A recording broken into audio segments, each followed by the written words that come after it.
नमस्कार, मैं हूं आपके साथ नम्रता और मेरे साथ है मेरे सहयोगी रोहित। और देखिए, बिहार विधानसभा चुनावों के पहले चरण का मतदान पूरा हो चुका है।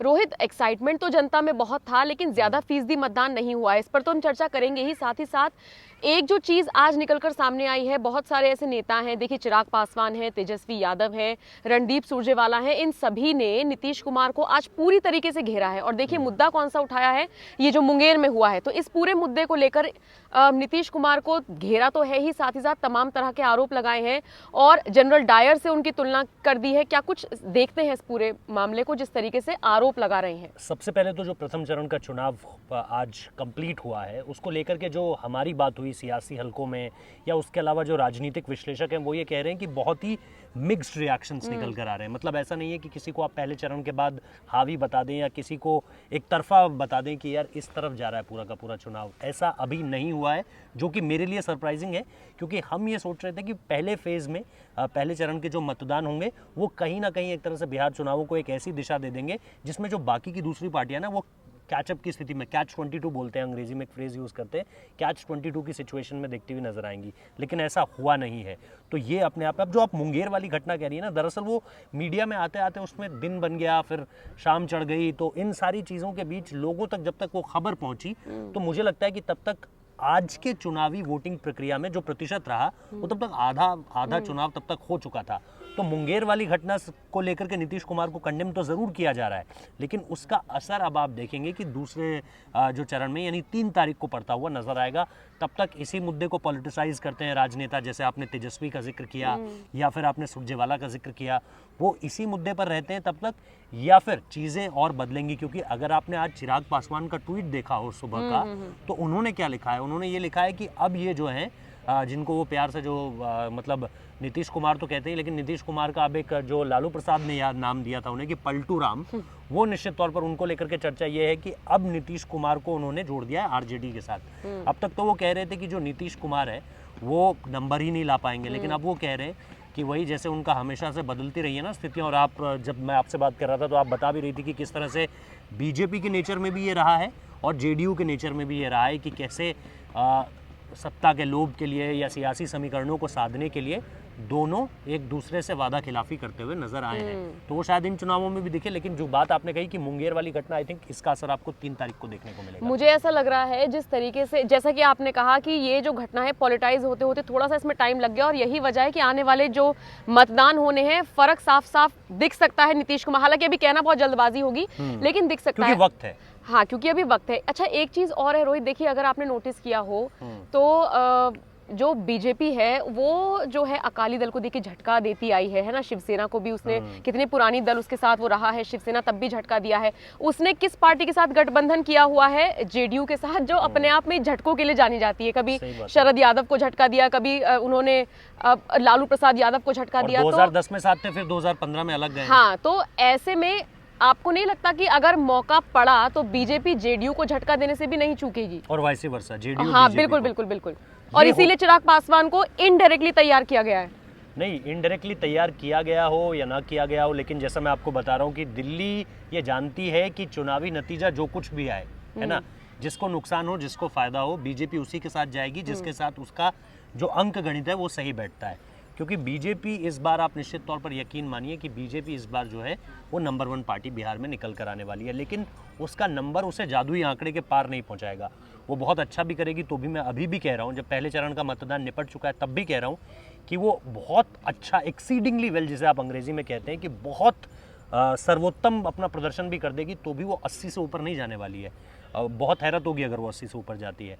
तो इसके साथ साथ यानी उसे अभी भी 30 से 35 सीटें, 40 सीटें तकरीबन और चाहिए कि वो मैंडेट जो है वो पूरा कर सके, जो मैंडेटरी आंकड़ा है उसे पूरा कर सके। तो ऐसे में अब वो जेडीयू के साथ जाएगी, वो एलजेपी के साथ जाएगी, वो आरजेडी के साथ जाएगी। ये तीनों विकल्प मुझे फिलहाल खुले नजर आ रहे हैं। आरजेडी इसीलिए कह रहा हूँ क्योंकि आरजेडी भी अब सॉफ्ट पड़ती हुई नजर आ रही है।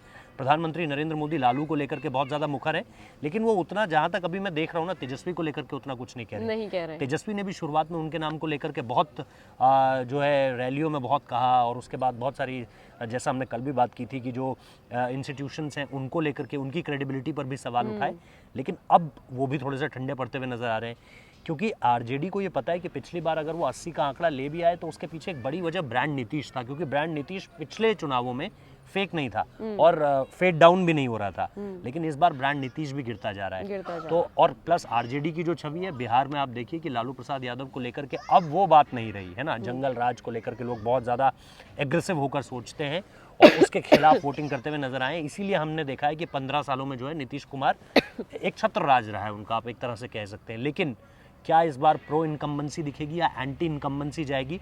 आज मुझे लग रहा था कि अगर आज वोट ज़्यादा पड़ते हैं तो आप देखेंगे कि एंटी इनकम्बेंसी का फीचर, क्योंकि राजनीति में, भारत की राजनीति में ये अंकगणित बहुत ज़्यादा प्रभावी रहता है कि अगर आप देखें कि चुनाव मतदान प्रतिशत बढ़ गया पिछले चुनावों के मुकाबले, तो फिर एंटी इनकम्बेंसी एक फीचर है, यानी जो सरकार इस वक्त पे एस्टैब्लिशमेंट में है उसे लोग उखाड़ कर फेंकना चाहते हैं। तो अभी तो ऐसी कुछ चीज़ें दिखाई नहीं दे रही हैं। प्लस इसमें आप कोविड का असर भी जोड़ देते हैं, क्योंकि कोविड बहुत कंफ्यूजिंग है और लोग क्या प्रो इनकम्बेंसी की वजह से नहीं जा रहे माफ़ कीजिएगा, प्रो इनकम्बेंसी की वजह से नहीं जा रहे हैं या फिर कोविड एक फैक्टर है, इसके बीच कैसे जजमेंट होगा ये समझ में नहीं आ रहा है। बिल्कुल। और देखिए, जैसे कि हम बात कर रहे हैं, तमाम नेताओं के लिए चुनाव बहुत इंपॉर्टेंट हो रहा है, लेकिन रोहित इसमें भी कोई दो राय नहीं है कि देखिए पार्टियां चुनाव लड़ रही हैं, लेकिन कई ऐसे नेता हैं जो अपनी अपनी सीट से खड़े हैं और उनकी साख का सवाल है, उनकी नाक का सवाल है ये। देखिए जैसे दिग्विजय सिंह की बेटी लड़ रही है चुनाव, है ना, भले ही वो राजनीति में नहीं हो, लेकिन राजनीति उनके लिए कोई नई नहीं है ना। अच्छा, उसके अलावा जीतन राम मांझी हो गए हैं, अनंत सिंह हो गए हैं, चिराग पासवान, ये कुछ ऐसे नेता, ऐसे कुछ प्रमुख चेहरे हैं, मतलब जिनकी आप समझ लीजिए इज्जत पूरी दांव पर लगी हुई है। ना सिर्फ नीतीश कुमार बल्कि ये सारे चेहरे भी हैं। और इसमें आपने जीतन राम मांझी का जिक्र किया, उनको लेकर के कल जिस तरह का बवाल मचा है ना, और हमने ये स्टोरी कल दिखाई भी थी कि उन्होंने अब चिराग पासवान को लेकर जो कहा है वो चीज़ बहुत ज़्यादा लोग पसंद नहीं कर रहे हैं उस चीज़ को, क्योंकि उन्होंने एक तो चिराग पासवान को कह दिया कि ये वो हनुमान है जो अपनी ही लंका में आग लगा देगा, मतलब कि, और दूसरी बात ये कि इनको लेकर के आप बिहार का भविष्य नहीं देख सकते। उन्होंने चिराग पासवान को लेकर बहुत सारी बातें कही जो मुझे लगा कि एक हद के बाद जो है कोई राजनेता भी अगर किसी के बारे में कहता है तो वो सुनने में अच्छी नहीं लगती है। और यही एक अंतर था जो मैं हमेशा शुरुआत से आप लोगों को बताता आ रहा हूँ कि आप शब्दों की मर्यादा को, कि जो एक महीन लकीर होती है ना, कि बस यहाँ तक आपको अपनी बातचीत को रखना है और इसके बाद जैसे ही आप इस लकीर को क्रॉस करते हैं तो फिर वो महीन लकीर के बीच अंतर स्पष्ट करना बहुत ज़्यादा मुश्किल हो जाता है। यही चीज़ कल जीतन राम मांझी करना भूल गए। दिग्गज नेता हैं, सीनियर नेता हैं, बिहार के मुख्यमंत्री रह चुके हैं, उनका भी वो भी बिना पेंदे के लोटे की तरह कभी नीतीश कुमार के पक्ष में बोलते हैं, फिर नीतीश कुमार के अगेंस्ट में बोलते हैं, दलितों के पक्ष में जब वो रहते थे तो उनकी बयानबाजी कुछ और रहती थी, फिर नीतीश कुमार को लेकर के उनकी बयानबाजी कुछ और रहती थी। तो ये सारी की सारी चीज़ें ना, और फिर कल जो कुछ जीतन राम मांझी ने चिराग पासवान के बारे में कहा, मैं तो निश्चित तौर पर उसकी आलोचना करूँगा। जो लोग हमें सुन रहे हैं उन्होंने भी वो ट्वीट पढ़ा होगा निश्चित तौर पर, और वो भी निश्चित तौर पर उस चीज़ की आलोचना कर रहे थे, क्योंकि मैंने कल की स्टोरी देखी थी, उस पर लोगों ने कई जगह पे ये लिखा हुआ था कि जीतन राम मांझी को भूलना नहीं चाहिए कि वो एक दिग्गज नेता के साथ साथ रामविलास पासवान का खुद को मित्र बता चुके हैं और साथ ही साथ बिहार के मुख्यमंत्री भी रह चुके हैं। तो एक गरिमा होती है जब आप इस तरह के पद पर बैठे हों, संवैधानिक पदों पर जब आप बैठे हों। तो ये सारी की सारी चीज़ें हैं जो मुझे लगता है कि अगर आप इंडिविजुअल सीट्स की बात करें तो देखना दिलचस्प होगा। श्रेयसी सिंह का मुझे बहुत उम्मीदें हैं कि वो किस तरह का परफॉर्मेंस देती हैं। जीतन राम मांझी का जिक्र आपने किया, चिराग पासवान को लेकर आपने बात कही, उधर लव सिन्हा है, शत्रुघ्न सिन्हा के बेटे हैं, है ना, और इधर कीर्ति आज़ाद के साले भी हैं। तो बहुत सारी ऐसी सीटें हैं जो फर्स्ट टाइमर्स एक तरह से नज़र आ रहे हैं और उनके ऊपर जो है प्रेशर भी है। लेकिन जो आपने बात कही कि राजनीति की ज़मीन उनके लिए नई नहीं है, क्योंकि विरासत में राजनीति ही मिली है। तो ये सारी चीज़ें बहुत इंपॉर्टेंट रहेंगी। अच्छा, अब देखिए आज एक बहुत ज़्यादा एक भी दिलचस्प चीज़ निकलकर जो सामने आई कि देखिए पहले चरण का मतदान होना था और साइड बाय साइड रैलियां चल रही थी। पीएम मोदी ने रैली की, राहुल गांधी ने रैली की, है ना, तेजस्वी यादव भी बोले हैं रणदीप सुरजेवाला के साथ। अब ऐसे में देखिए सवाल ये उठ रहे हैं कि पीएम मोदी चिराग को लेकर तो कुछ बोल नहीं रहे हैं। एक तो ये कंफ्यूजन बिहार की जनता में है और दूसरा ये स्पष्ट होता जा रहा है। आपको नहीं लग रहा है जैसे जैसे स्पष्ट होता, लेकिन आप ये देखिए ना, स्पष्ट होता जा रहा है पर क्लैरिटी तो अभी भी आप नहीं कहेंगे ना कि अभी कुछ ऐसे हम एकदम से नहीं कह सकते कि भाई हाँ यही होने वाला है। नीतीश बाबू सोच रहे होंगे कि ये कह क्यों नहीं रहे हैं, कुछ कह क्यों नहीं रहे हैं। देखिए यही सवाल है। अब देखिए जैसे रैली में पीएम मोदी ने तारीफ कर दी नीतीश कुमार की, बोल दिया अगर हम जीतते हैं तो भाई मुख्यमंत्री पद के दावेदार यही होंगे और आप मुख्यमंत्री पद के लिए इनको आशीर्वाद दीजिए, इस तरह की उन्होंने बातें कही हैं। लेकिन जैसे वो नीतीश का जो वो 7 निश्चय है ना, उसका सेकंड पार्ट भी वो लेकर आ गए हैं, उसका कहीं जिक्र नहीं किया, तो वो भी एक बड़ी असंतुष्टि सी है। पोस्टर हम देखा था, हाँ वही मैं बोल रही हूँ। तो ऐसे में नहीं लग रहा है कि मोदी भी बिल्कुल कंफ्यूजन करके चल रहे हैं कि मैं तो लास्ट में अपने, जैसे कि आप हमेशा से बोलते आते हैं स्टार्टिंग से जब से हम चर्चा कर रहे हैं, कि वो अभी अपने पत्ते रोक रहे हैं ये नहीं। 7 निश्चय क्या है, पहले तो ये बताइए क्या है ये? देखिए, दो चीज़ें हैं। एक चीज़ तो ये है कि जो मैंने आपको शुरुआत में ही बताया था कि एक ऑप्शन, एक जो एग्जिट गेट होता है ना, वो आप हमेशा खुला रखना चाहते हैं क्राइसिस सिचुएशन के लिए। आप बनाते हैं ना, बैक डोर बनाते हैं, प्लेन में भी एक इमरजेंसी एग्जिट होता है। वो क्यों होता है कि अगर चीज़ें हमारे हिसाब से नहीं गई और कोई आपातकालीन स्थिति आई, आपातकालीन स्थिति का यहाँ पर मतलब ये है कि नंबर्स आपके फेवर में नहीं आए, तो आप उस एग्जिट गेट से कैसे निकलेंगे? वो चाबी जो है ना, वो सिर्फ प्रधानमंत्री के हाथ में है, क्योंकि अमित शाह तक ये कह चुके हैं कि हम लोजपा के साथ नहीं जा रहे हैं।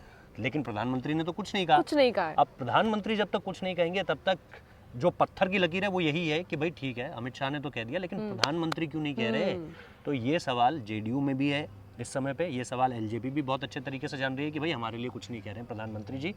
और दिल्ली में मैं आपको बार बार बता रहा हूँ, जो मेरे सोर्सेस हैं वो यही कह रहे हैं कि एलजेपी को लेकर एक प्रो फैक्टर है। बीजेपी जानती है कि नीतीश कुमार का जो फैक्टर है बिहार में वो घटता चला जा रहा है और हमारी ताकत अब बढ़ेगी। तो ताकत हमारी है तो मुख्यमंत्री हमारा क्यों नहीं भाई, क्यों नीतीश कुमार को बनाए?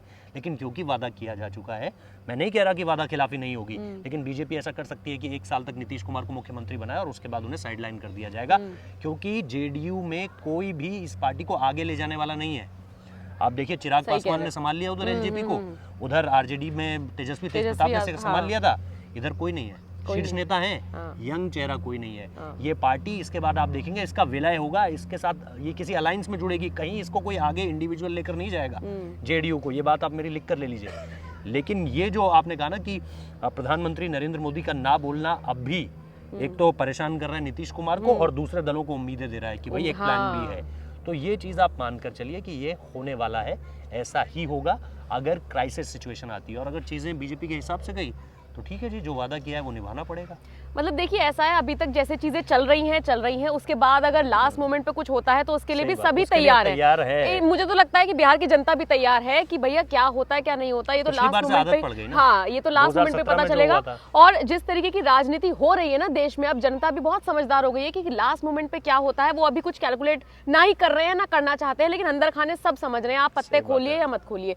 तो कुल मिलाकर देखिए, पहले चरण का मतदान हो चुका है और जिस तरीके से रोहित ने पूरी जानकारी दी है, सारी चीजें बताई हैं, लगता है कि आने वाले जो चरणों के मतदान होने हैं उन पर बहुत असर होने वाला है। जो जो मुद्दे इस दौरान उठाए जाएंगे, जो जो रैलियों के दौरान आरोप प्रत्यारोप लगेंगे, खासतौर पर मुंगेर, खासतौर पर मुंगेर के मुद्दे को आने वाले वक्त में बहुत ज्यादा भुनाया जाने वाला, पता नहीं क्या क्या चीजें निकलकर सामने आएंगी। अगर उस पर जांच होती है और कुछ चीजें सामने, मतलब 3 तारीख को तक अगर वो मुद्दा जीवंत रहता है, आप क्या देखते हैं कि चीजें बदल जाती हैं, लेकिन अगर वो मुद्दा जीवंत रहता है तो बहुत सारी चीजें पलट सकती हैं। मतलब हम जो सोच रहे हैं उस दिशा में ना जाते हुए चीजें बैकड्रॉप पर भी आ सकती हैं। तो देखना देखिए बहुत दिलचस्प होगा। तो हम तो यही उम्मीद करते हैं जो भी हो सबसे पहले हम आप तक पहुंचाएं। तो आप हमारे साथ बने रहिए। और रोहित, बहुत शुक्रिया मेरे साथ जुड़ने के लिए। आपका भी देखिए बहुत बहुत शुक्रिया। और कुछ भी अगर आप कहना चाहते हैं इस पूरे बिहार के इलेक्शंस पर तो हमें कमेंट करके जरूर बताइएगा।